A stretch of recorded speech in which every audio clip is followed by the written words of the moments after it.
Sa ngalan ng Ama at ng Anak at ng Espiritu Santo. Amen. Panginoon, gabayan niyo po ang lahat po ngayon ng mga nahihirapan, ang lahat po ngayon na may mga pinagdadaanan, at lahat po na mayroon pong kinakaharap na mga problema. Palakasin niyo po ang mga pinanghihinaan ng loob. Pagalingin niyo po ang mga may sakit. Pabalikin niyo po sa inyong daan ang mga nawawala. Akayin niyo po ang mga nag-iisa.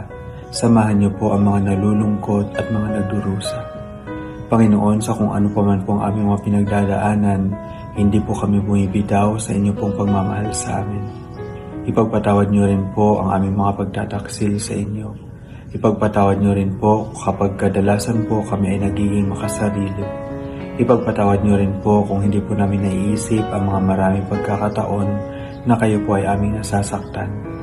Panginoon, sana po pwede lagi kami magsimula sa inyong grasya.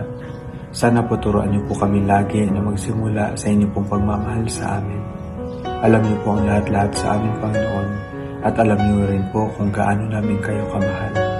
Huwag niyo po kaming iwanan, Panginoon. Huwag niyo po sana kaming pababayaan.